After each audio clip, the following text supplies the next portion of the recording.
o Vestida para Matar começa acompanhando uma mulher que, após um encontro casual, é brutalmente morta em um elevador. Depois disso, uma testemunha que viu o crime e também, junto com o filho da vítima, passa a investigar o caso, enquanto que a narrativa revela a ligação do assassinato com um psiquiatra e uma identidade dividida. Esse trabalho foi, um grande sucesso de público e também teve críticas positivas, apesar dele ter uma construção visual mais artificial e até um pouco paródica, Ele vai dialogar com uma sensibilidade mainstream dos anos 70 e dos anos 80, com uma sensibilidade que ainda não era tão obcecada por um certo realismo, e também marca o início de um ápice autoral do De Palma nos anos 80. Nos anos 80 ele vai lançar grandes filmes que vão dialogar muito mais com esse suspense formalista e rigoroso do Trágico Obsessão e do Dress to Kill aqui, do que com aquele terror mais cru do Carrie, por exemplo. Então, é um trabalho bastante relevante para a carreira dele nesse aspecto.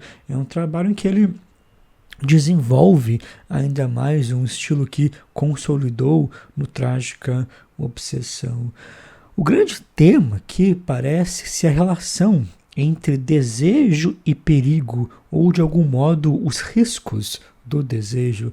Já na sequência de abertura, o desejo da Kate surge inseparável de uma dimensão de ameaça. Ela está ali tomando banho, desejando, está vivendo uma fantasia erótica, mas aquilo é vinculado com uma ação violenta. Surge alguém atrás dela e ela acorda. Então, aquilo que inicialmente se apresenta como fantasia erótica é rapidamente atravessado por uma irrupção violenta.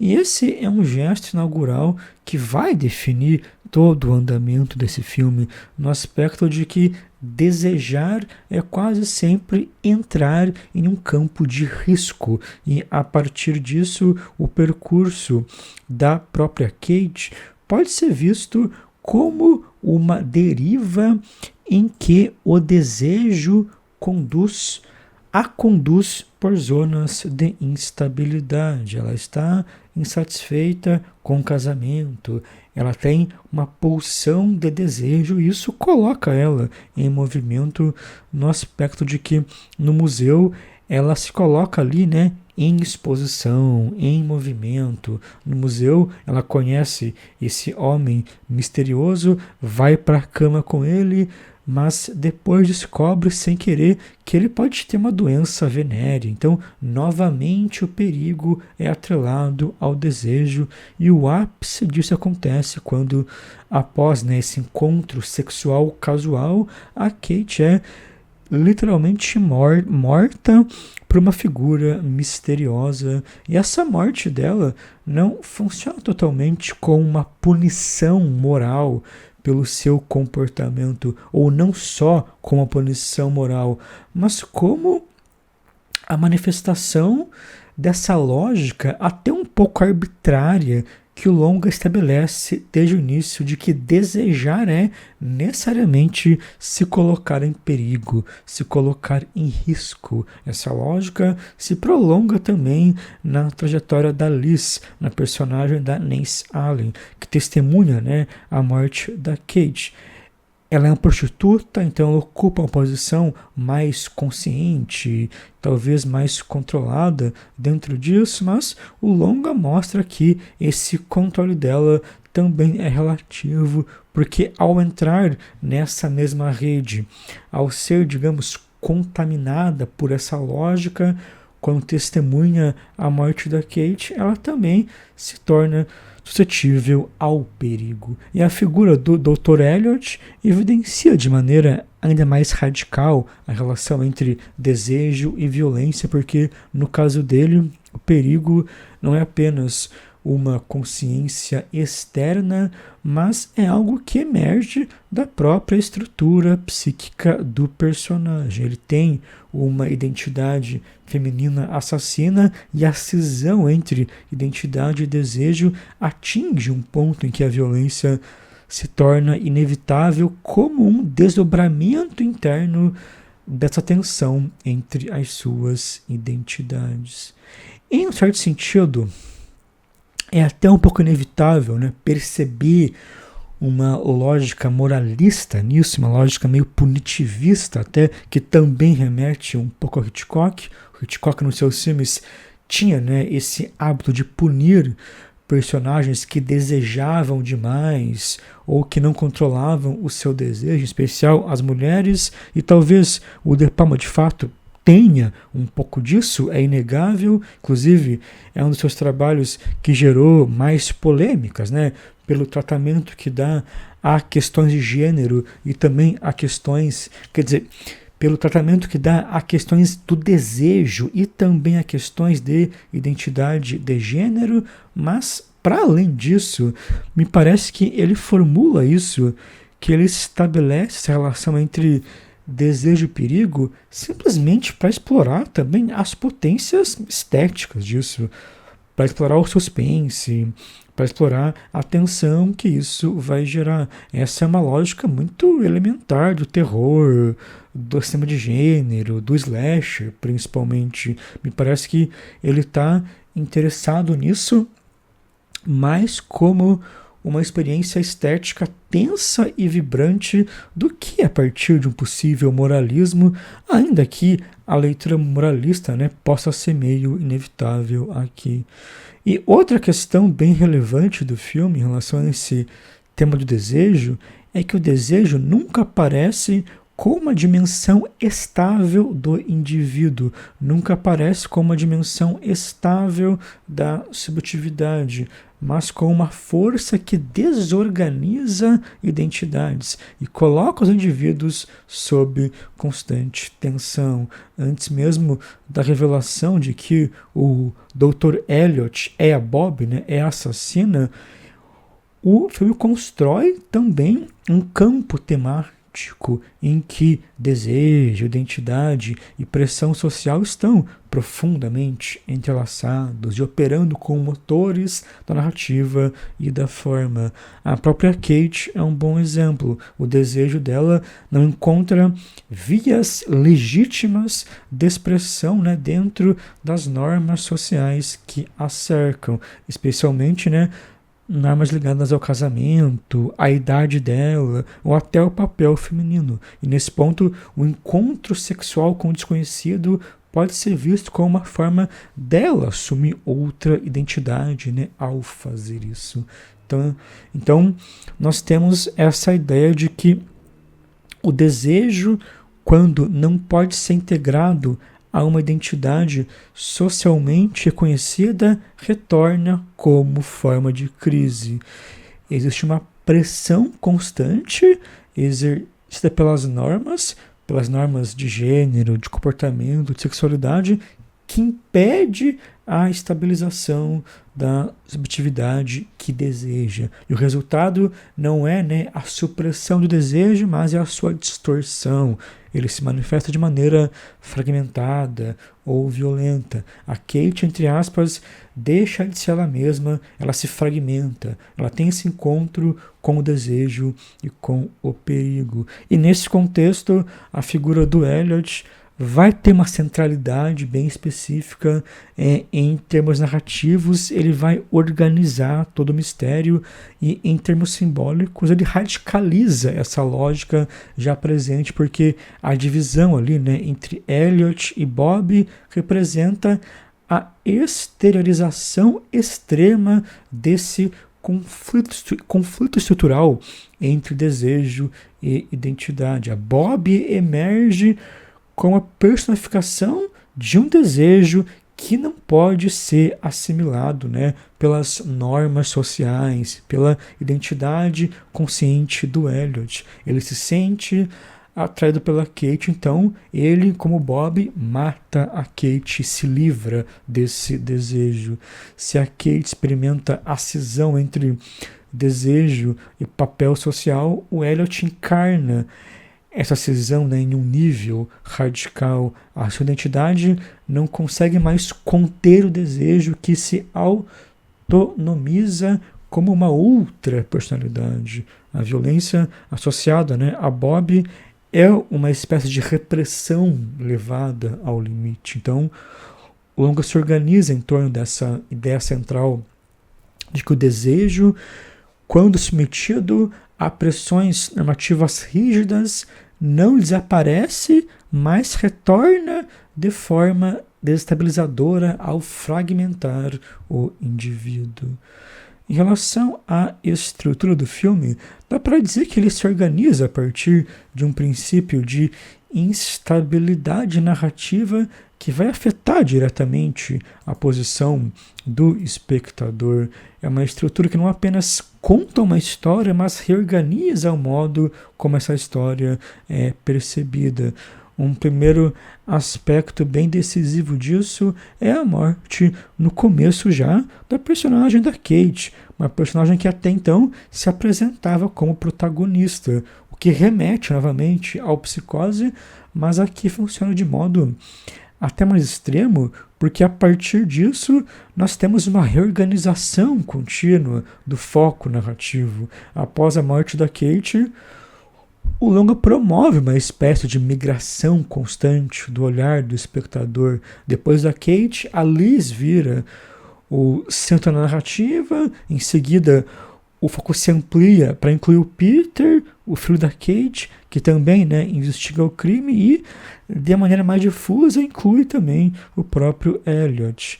O filme meio que fica sem um personagem totalmente principal, né? E essa multiplicidade de pontos de vista impede a estabilização de um sujeito narrativo dominante. Aí o espectador não se ancora em um único olhar, mas é forçado a se deslocar continuamente.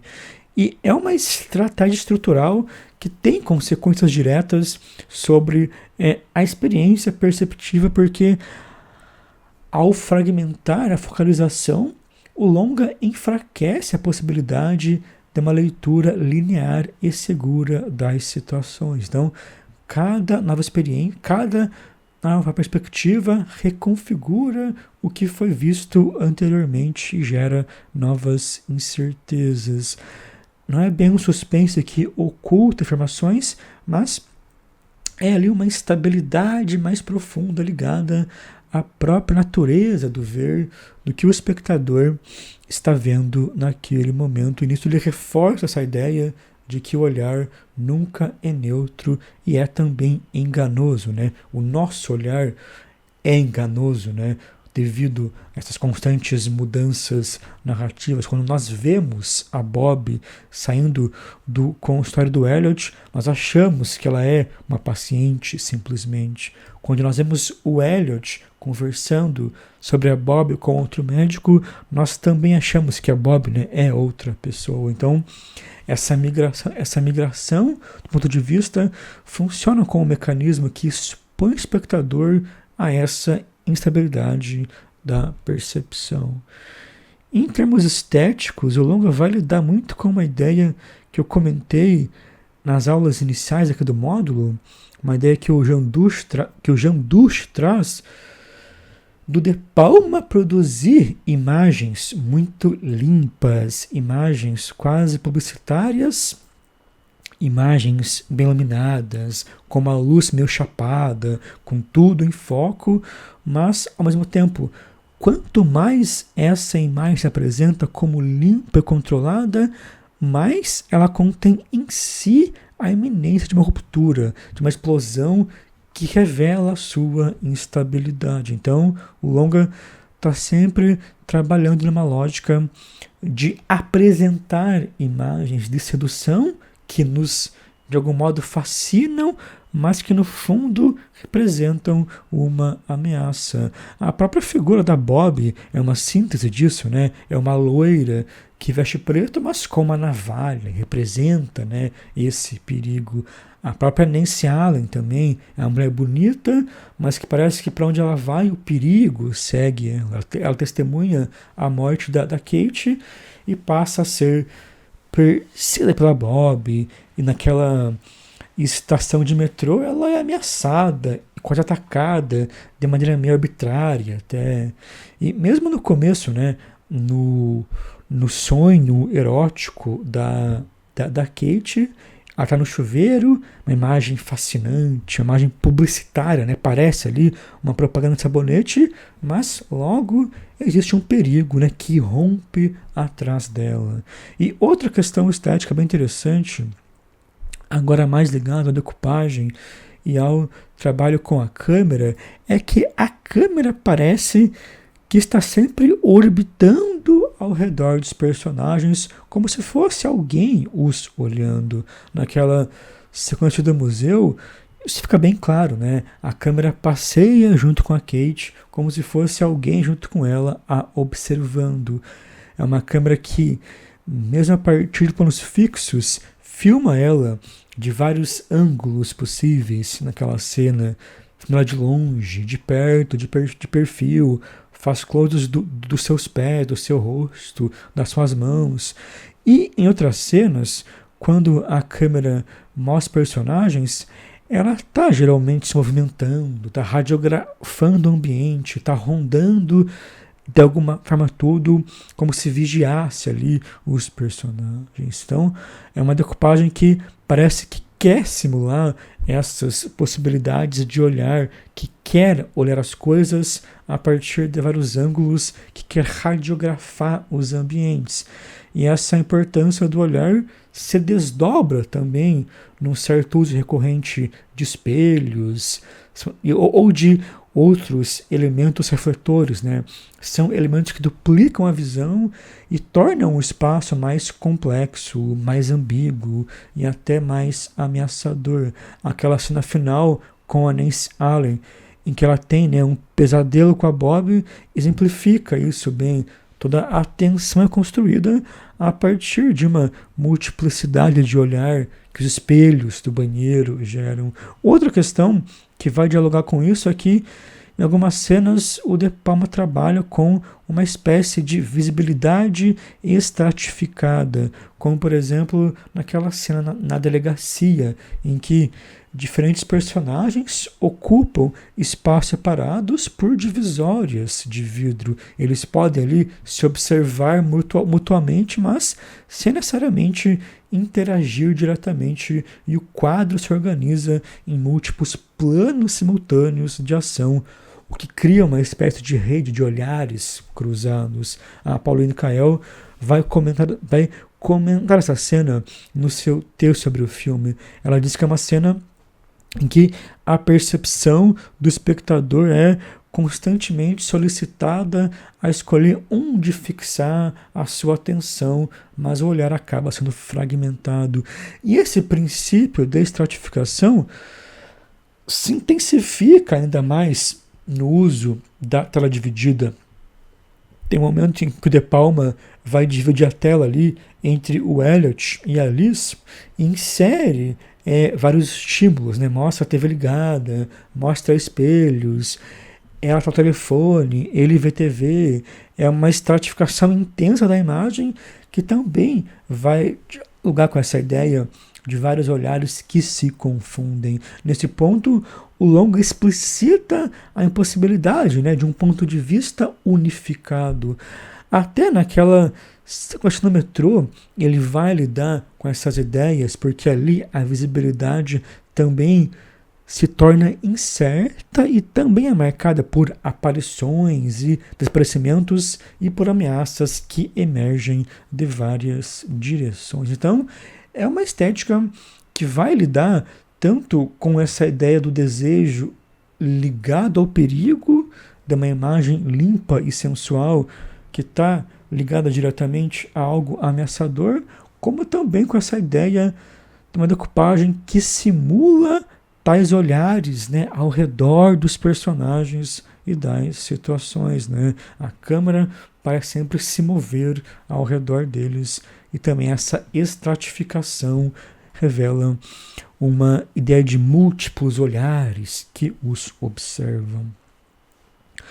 O final do filme, novamente, né, assim como em vários outros De Palma, se organiza a partir da coexistência entre a resolução da história e a persistência do trauma. A Liz e o Frida Kate descobrem que o Elliot e a Bob são salvos por um policial, então existe ali esse fechamento narrativo claro, mas o longa termina com uma sequência, na verdade, bem parecida com a do final, né, do Carrie. A personagem da Nancy Allen tem um pesadelo com a Bob, reabre a experiência de terror novamente, como em vários dos finais de Palma, impede que o longa se encerre com uma restauração plena da ordem, o que nesse caso passa a sensação de que o trauma não se esgota, né, na explicação racional das situações, mas, digamos, persiste como imagem, persiste como retorno compulsivo e como forma de assombração. A Pauline Kael diz que, mesmo quando o horror é explicado, ele não desaparece. Então, o pesadelo final funciona como a inscrição dessa permanência. É uma espécie de resto irredutível que escapa à lógica reparadora. Eu acho que uma das coisas mais instigantes desse longa é que ele é um ótimo exemplo de uma obra em que, como, né, vários outros diretores, tema e forma são indissociáveis. Toda essa relação entre desejo e perigo não é apenas enunciada, não é algo que está apenas na premissa ou no roteiro, mas é produzida pela própria encenação, pela decupagem, pela organização instável do olhar, pelas figuras que o filme constrói. E também é um ótimo exemplo de uma certa sincronia que o De Palma atingiu entre a sua própria sensibilidade e a sensibilidade da época em que o longa foi produzido. Não é uma coisa que ele conseguiu repetir totalmente num trabalho como o Tubo de Corpo, por exemplo, que já foi mais criticado, até pelo seu teor mais erótico. Aqui ele, de fato, encontra um equilíbrio entre lidar com temas eróticos, com tabus sexuais, mas com uma abordagem que é explícita somente até um ponto e que vai dialogar de modo mais direto com as demandas da indústria. Então, foi com certeza aí um dos seus ápices dessa fase dos anos 80.